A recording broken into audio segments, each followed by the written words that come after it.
Hello दोस्तों, स्वागत है आपका हमारे चैनल पर। मेरा नाम सनी है। मैं गांव से पढ़ाई पूरी करने के बाद शहर में पढ़ाई करने के लिए आया था। कहने को तो यह शहर बहुत बड़ा था। हजारों घर थे, पर मुझको रहने के लिए एक छत तक भी न मिल सकी थी। मैंने बहुत कोशिश की, पर कामयाबी न मिली। एक कुंवारे लड़के को आखिर किराएदार रखने का जोखिम कौन उठाता। बहुत भटकने के बाद आखिरकार मुझे एक आंटी जी मिली। उनका नाम मनोरमा था। उनके घर में सिर्फ वह और उनकी बहू नीलम ही रहती थी। नीलम जी बहुत ही खूबसूरत थी। मैं पहली नज़र में ही उनका दीवाना हो गया था। उन्होंने मुझे अपने घर पर रहने की इजाज़त दे दी। मैं उनके घर पर रहने लगा। साथ ही उनके घर के छोटे मोटे काम भी कर देता था। ऐसे ही एक दिन की बात है। मनोरमा जी की तबीयत अचानक बिगड़ गई थी। मैं उनको अपना माँ की तरह मनोरमा जी की सेवा कर रहा था। एक दिन मैं अस्पताल से घर लौट रहा था। आते आते बारिश शुरू हो गई। बारिश बहुत ही तेज होती जा रही थी। जैसे ही मैं घर पहुंचा तो दरवाज़ा खोलकर भीतर दाखिल हुआ। आंगन का नज़ारा देखकर मैं अपनी सुध-बुध भूल गया। नीलम जी लहंगा और ब्लाउज पहन के बरसात के पानी में नहा रही थी, और वो भीगे कपड़ों में।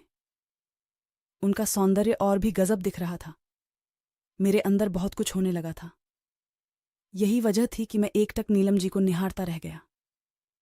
मैंने इससे पहले नीलम जी को नहीं देखा था। इतने करीब से उनको देखकर मेरा खून चाय की तरह उबल रहा था। मुझको सामने देखकर नीलम जी चौंकते हुए बोली, क्यों, क्या देख रहे हो?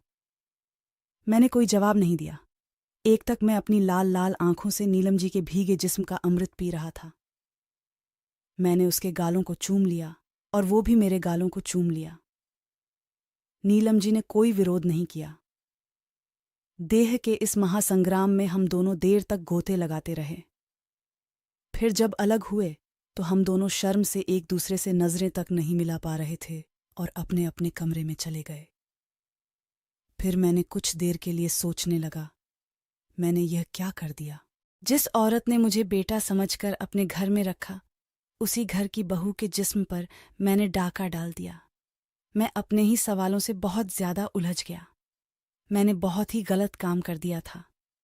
फिर मैंने सोचा कि नीलम जी खुद ही मेरी बाहों में आकर समा गई थीं, तो मैं क्या करता? देह सुख के उफान के आगे अच्छे बुरे का सवाल ही कहाँ रह जाता है। मैंने मानो अपना पक्ष रखा। उधर नीलम जी अभी भी सामान्य नहीं हो पाई थी। आज एक अनजान पुरुष के स्पर्श से उन्हें अकल्पनीय सुख की प्राप्ति हुई थी। ऐसा आनंद तो उसे आज तक उसका कारोबारी पति भी नहीं दे पाया था। फिर उन्होंने चाय बनाई और ट्रे में रखकर मुझको देने चली आई। मैं सोने की तैयारी कर रहा था। नीलम जी को सामने खड़ा पाकर मैं हड़बड़ा और डर गया। वह बोली, लो चाय पी लो। पानी में इतनी देर भीगने के बाद चाय पीना ठीक रहता है। मैंने कुछ भी नहीं कहा। फिर नीलम जी ने कप आगे बढ़ाते हुए मुस्कुराकर देखा। सचमुच चाय अच्छी बनी थी। रात के खाने में नीलम जी ने मेरी मनपसंद सब्जी बनाई थी। न जाने कैसे नीलम जी को मेरी पसंद नापसंद सब्जी का पता चल गया था। यहां तक कि दाल सब्जी मिठाई में मुझे क्या क्या पसंद है, उसकी बाकायदा लिस्ट नीलम जी ने बना रखी थी।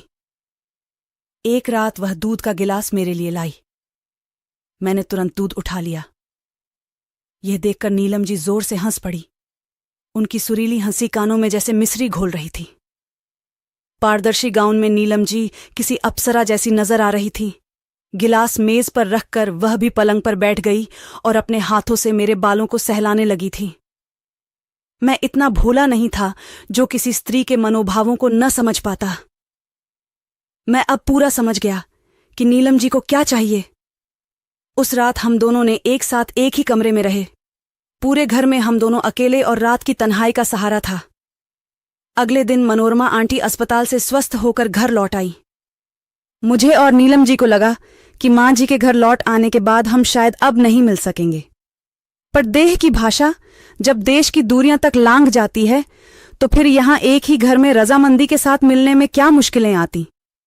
अब तो हालत यह थी कि जब दिल करता मैं नीलम जी को अपने कमरे में बुला लेता और उसके साथ देह का सुख पूरी कर लेता।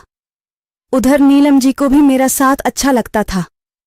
पति की अनुपस्थिति में किसी युवा स्त्री की देह जो सुख चाहती है, मैं वह सुख नीलम जी को प्रदान कर रहा था।